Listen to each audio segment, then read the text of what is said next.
Fajar belum juga beranjak, tapi langkah kaki sudah berpacu dengan waktu. Derap suara para pencari nafkah menerobos hening pagi yang dingin. Hiruk-pikuk suara saling tukar dan tawar memaksa pagi untuk memulai hari. Begitulah pasar lama menyambut pagi. Lebih dari sekedar pusat perniagaan di jantung kota Tangerang, tempat ini adalah saksi terjalinnya harmoni beragam latar belakang. 3 dari 9 situs cagar budaya kota Tangerang ada di tempat ini. Salah satunya adalah Masjid Jami Kalipasir. Rasa penasaran saya bermula ketika membaca sebuah artikel tentang masjid tertua di kota Tangerang di salah satu portal berita daring. Saya yang telah lama tinggal di kota Tangerang dan sebagai seorang pecinta sejarah merasa payah ketika baru mengetahui hal itu. Dari sinilah perkenalan saya dengan Masjid Jami Kalipasir bermula.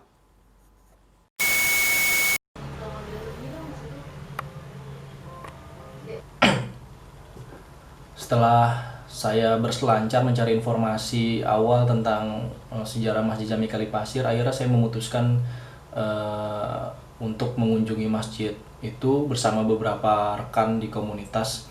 Itu ada Kak Firman, Kak Indi, ada Indi, Wilda, dan satu teman wanita lagi yang saya lupa namanya.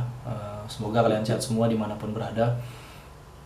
Nah, kita janjian untuk bertemu di stasiun kereta Tangerang yang letaknya memang tidak jauh dari Pasar Lama. Akhirnya hari Sabtu jam 2 itu kita pun berkumpul dan kemudian kita melanjutkan perjalanan ke Pasar Lama yang lokasinya hanya beberapa ratus meter dari tempat pertemuan kita. Nah, sebelum kita mengunjungi Masjid Jami Kalipasir, kita sempat berkunjung ke Museum Benteng Heritage, salah satu rumah peranakan Tionghoa yang kemudian direstorasi oleh Udaya Halim menjadi museum yang menyimpan produk budaya masa lalu tentang peranakan Tionghoa yang ada di Tangerang atau yang dikenal sebagai Cina Benteng. Ada banyak koleksi-koleksi alat-alat rumah tangga, banyak juga panel-panel informasi tentang sejarah Cina Benteng, dikemas menarik mungkin walaupun tempatnya kecil tapi memberikan kesan yang menarik buat kita ketika mengunjungi tempat itu karena ditata dengan rapi dan sangat elegan dengan interior Tionghoa yang sangat khas. Nah, tidak lama di situ akhirnya kita melanjutkan perjalanan menuju Masjid Jami Kalipasir. Lokasinya nggak jauh, itu sekitar 200 meter dari Museum Benteng Heritage. Sebelumnya memang saya sudah janjian dengan rekan saya Pak Raufi namanya. Beliau adalah seorang DKM Masjid, sekretaris masjid, masih muda dan sangat ramah. Nah, di sana kita bertemu. Akhirnya dengan dipandu Pak Raufi kita berkeliling masjid. Kemudian kita diajak ke makam, dilihat makam-makam kuno yang ada di depan Masjid Kalipasir. Berdasarkan informasi yang kami peroleh dari Pak Raufi bahwa pengurus masjid meyakini Masjid Jami Kalipasir sudah didirikan pada sekitar abad ke-16 oleh seorang tokoh dari Kahuripan yang bernama Tumenggung Pamitwijaya. Memang tidak dijelaskan secara detail siapa sosok Tumenggung Pamitwijaya ini.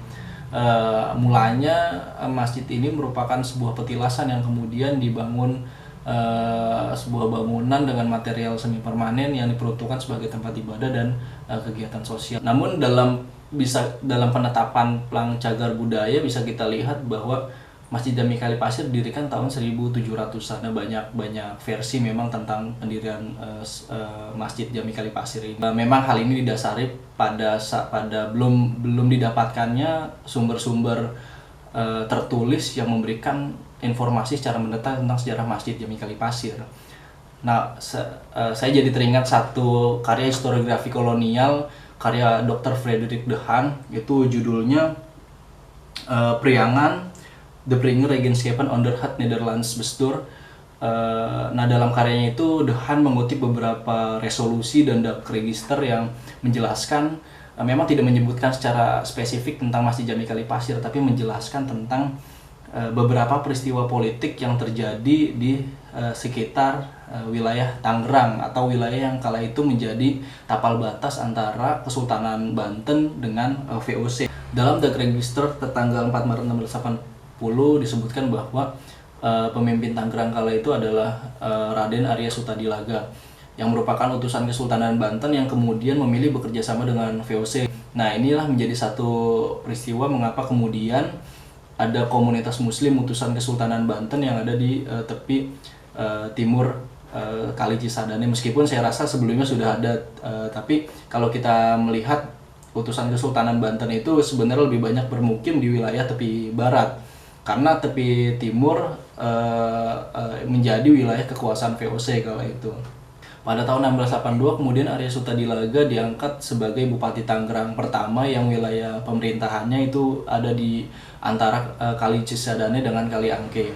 Nah, Raden Arya Sutadilaga yang datang memilih bekerja sama untuk VOC bersama 142 pasukannya kemudian diberikan beberapa tempat tinggal di sekitar Benteng Tangerang yang kala itu wilayahnya berada di Babakan. Nah, kalau kita misalkan lihat karyanya De Bruyn dan Olivier Johannes Raj, bisa kita lihat Benteng Tangerang itu posisinya ada di tepi timur Kali Cisadane, yang saat ini dimungkinkan letaknya ada di Benteng Makassar, meskipun sampai saat ini jejak arkeologinya belum ditemukan. Nah, saya menduga salah satu wilayah yang ditempati oleh utusan-utusan Sultanan Banten yang dipimpin oleh Arya Sutadilaga dan Anaka Subraya itu salah satunya adalah wilayah Kalipasir yang saat ini berada di wilayah Pasar Lama. Berdasarkan catatan Dehan, sangat mungkin Masjid Jami Kalipasir didirikan antara pada masa kearyaan itu. Nah, kalau kita lihat misalkan masa pemerintahan Bupati Tangerang pertama Arya Sutadilaga itu berlangsung 1682 hingga 1739. Nah, kalau misalkan kita berpaku pada tanggal itu, sangat mungkin Masjid Jami Kalipasir didirikan pada kisaran tahun itu. Banyak orang menduga bahwa makam Bupati Tangerang I atau Raden Arya Sutadilaga dimakamkan itu di depan Masjid Jami Kalipasir. Nah, jika kita berpatokan pada fakta itu, banyak kasus misalnya pendirian masjid dan makam di berbagai wilayah Nusantara itu masjid didirikan lebih dulu daripada makam. Jadi sangat mungkin Masjid Jami Kalipasir telah berada sebelum tahun 1739 atau sebelum wafatnya Raden Arya Sutadilaga. Nah, itu berdasarkan catatan Dehan. Balik lagi kita ke perjalanan kami di mengelilingi Masjid Jami Kalipasir. Nah, setelah itu Pak Raufi juga memberikan kami beberapa informasi tentang benda-benda yang dianggap masih dalam kondisi asli. Yang pertama adalah Sokoguru atau 4 tiang yang menjadi penopang atap Masjid Jami Kalipasir. Nah, itu terbuat dari kayu, saat ini kondisinya masih baik. Dan satu lagi itu adalah mustaka atau pucuk atap masjid yang terbuat dari tembikar. Nah, unik. Banyak orang menduga, terutama masyarakat lokal itu mengira bahwa mustaka ini adalah perpaduan antara budaya Tionghoa dengan budaya Islam.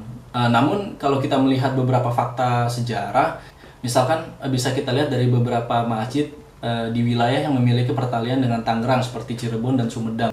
Misalkan kita bisa lihat Masjid Merah Panjunan di Cirebon dan Masjid Tegal Kalong di Sumedang. Nah, banyak memang fakta-fakta historis yang belum terungkap dari Masjid Jami Kalipasir ini sendiri, tapi paling tidak informasi yang disediakan oleh pengurus masjid dapat setidaknya menggugah, memberikan informasi awal bagi kami, terutama tentang bagaimana dinamika sejarah dari Masjid Jami Kalipasir itu sendiri. Setelah kita mendapatkan banyak informasi tentang Masjid Jami Kalipasir, akhirnya kita menutup perjalanan kita dengan makan mie ayam di tepi Kali Cisadane sambil menikmati hembusan angin sore. Dari perjalanan kami mengunjungi Masjid Jami Kalipasir, ada beberapa pelajaran penting yang bisa kami ambil, terutama tentang bagaimana kita memaknai tempat-tempat bersejarah yang ada di sekitar kita. Tempat-tempat bersejarah yang ada di sekitar kita tidak akan memberikan makna sampai kita sendiri yang memaknai. Oleh karena itulah penting bagi kita menumbuhkan rasa keingintahuan tentang narasi sejarah yang ada di balik tempat-tempat bersejarah itu. Nah, dengan demikian muncul kesadaran bahwa tempat-tempat bersejarah itu adalah bagian dari identitas kita yang harus dijaga, dilindungi, dan dilestarikan.